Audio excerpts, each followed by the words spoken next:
ओम शांति।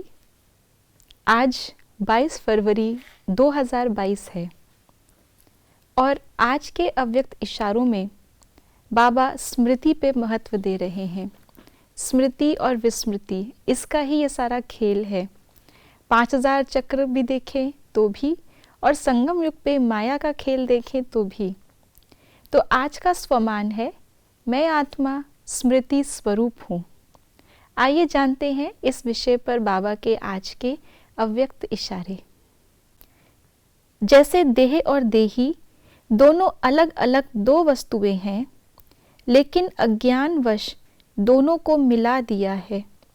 मेरे को मैं समझ लिया है और इसी गलती के कारण इतनी परेशानी, दुख और अशांति प्राप्त की है। ऐसे ही यह अपवित्रता और विस्मृति के संस्कार जो ब्राह्मणपन के नहीं शूद्रपन के हैं, इनको भी मेरा समझने से माया के वश हो जाते हो और फिर परेशान होते हो। तो आज बाबा ने बताया है कि विस्मृति अर्थात ज्ञान जो हम आत्माओं में है ही, क्योंकि आत्मा है ही ज्ञान स्वरूप, लेकिन अपने इस स्वरूप को और इस ज्ञान को भूलने के कारण, विस्मृति के कारण ही हम आत्माएं अपने जो देवी देवता स्वरूप था उससे गिरे। उसके बाद हम अपने धर्म को भी भूलते गए।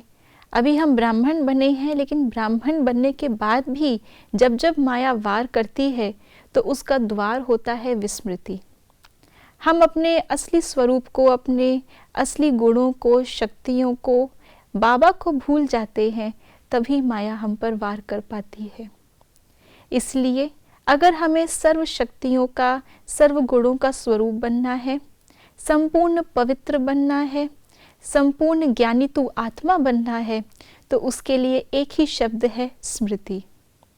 अगर हम भारत की हिस्ट्री देखें तो भारत भी गुलाम कब बना? इतना ऊंचा देश जिसकी सभ्यता, संस्कृति, जिसका ज्ञान इतना श्रेष्ठ हो, जो हर चीज में संपन्न हो, आखिर वो पराधीन कैसे हुआ?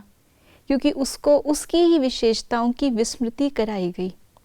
वो चीज़ें इतनी वैल्यूएबल नहीं, दूसरी चीज़ें, बाहर की चीज़ें ज़्यादा श्रेष्ठ हैं। इस चीज़ से ही इस पूरे की पूरे गुलामी की शुरुआत हुई। तो यहाँ भी माया पहले विस्मृति ही लाती है। एक प्रकार से विस्मृति भी अपवित्रता है, क्योंकि विस्मृति का अर्थ ही हो गया कि जो हम हैं, जैसे हैं, वो भूल गए हैं और दूसरी की चीज़ को हमने अपना मान लिया। जो बाबा ने कहा देह और देही, इन दोनों को अलग अलग होते हुए भी हमने दोनों को मिक्स कर दिया, मेरे को मैं बना दिया। इसलिए जहाँ विस्मृति होती है वहीं दूसरी चीज़, बाहर की चीज़, अपवित्र चीज़ प्रवेश कर सकती है। इसलिए जितना जितना हम इस स्मृति में आज सारा दिन रहेंगे, स्मृति स्वरूप बन के रहेंगे, उतना ही हम पवित्रता को धारण कर सकते हैं। ओम शांति।